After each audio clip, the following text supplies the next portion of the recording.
Hey everyone! Welcome back. I am back today to watch more Demon Slayer, which I'm very excited about. If you're joining me early today, that means you are one of my awesome patrons. Thank you so much. Sending you those big hugs through the screen. Thank you. And if not, still thank you so much for watching. I do hope that you'll consider supporting me that way. The link to my Patreon is going to be in the description below. So last time on Demon Slayer, we had a very epic feeling episode.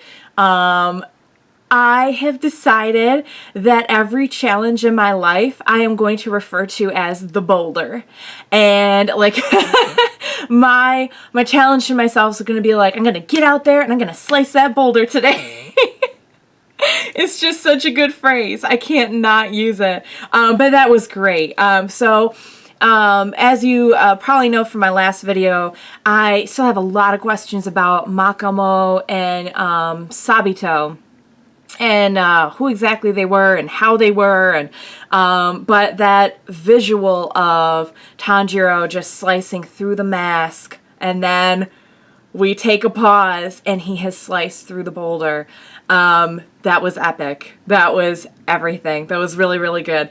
And just building up the whole episode, just seeing him struggling and just failing and failing and failing. And it was a great build up, and the payoff was excellent.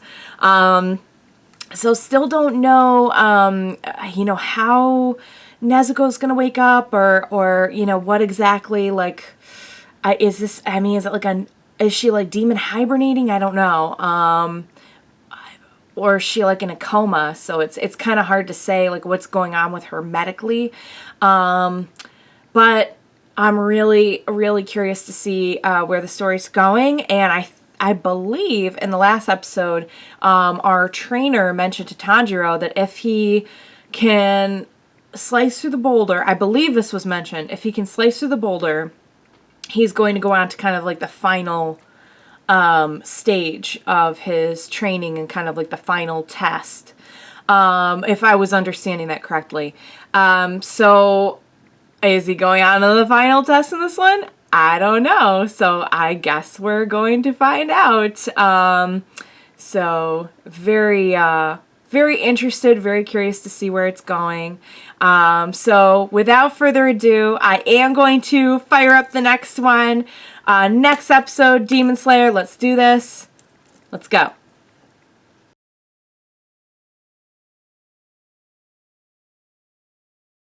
All right. Oh my God. That was incredible.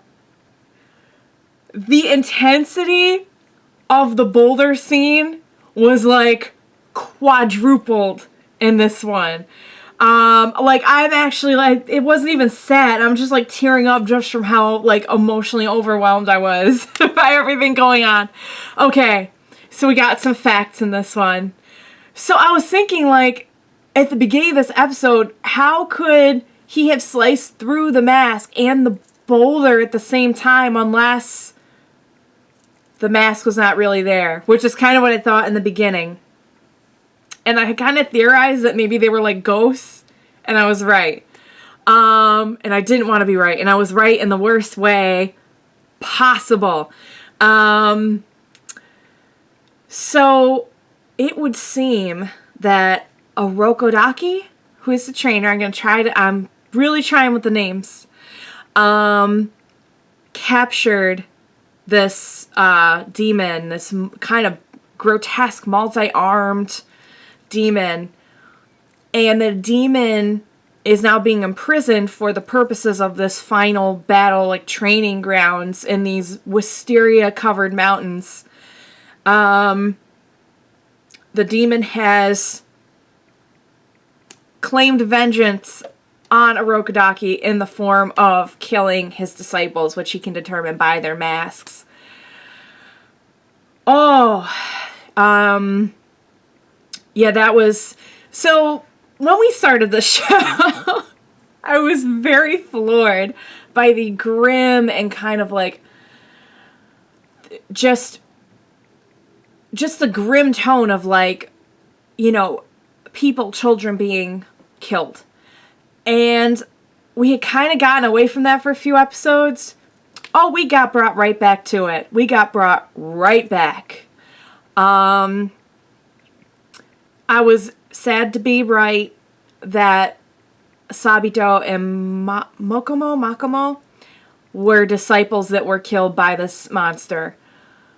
Did not need to see details. Upsetting. Very upsetting. But that's what they were going for, I know, because it just made the ultimate moment that much more satisfying of knowing that, like, Tanjiro in a way got justice for Sabito and Mokomo, whatever. Whoa. That was epic. Like, I'm like stunned right now by how good that was. So we have a couple things. First of all, we learned some backstory on, like, it was just very fast in there in the middle of everything, but we learned that, like, the demons in that kind of like training camp prison area with the mountains should not be living very long, but that one particular one did. And I'm guessing he kind of alluded to the fact it's because he had eaten so many of the disciples. We know that Orokodaki captured that monster. So we got a little bit of insight into Orokodaki's demon slaying days, because he no longer slays demons. We know he trains now. I wonder if he stopped because of the disciples getting killed. I don't know. Like, even the demon itself said, like, we know he didn't, but I mean, Orokodaki must feel like he took the lives of those disciples himself because of the events that he set in motion. So I can't imagine the guilt. On the brighter side, Tanjiro killed it, literally. So I guess this was the final stage. He is a demon slayer now. So I'm so proud of my boy. That was awesome. Excuse my yelling. It's a thing I do, that I yell at characters. Pardon me. I was caught up. I just kept like yelling, like, make the threat. But I'm so happy he's going to be able to return home now to Orokodaki and Nezuko. And wow, great stuff, you guys. I'm just going to kind of go around in circles because I'm like shell-shocked right now. So I'm going to wrap it up. But great stuff. Man, I love this series. I have been with these characters a few short episodes, and I already am like sold for life on every single one of them. Can't wait to see where it's going. Proud of my boy. Great stuff, very emotional. Thank you so much for joining me, everyone. Please join me next time and we'll watch more together, and I will see you then. Bye, guys.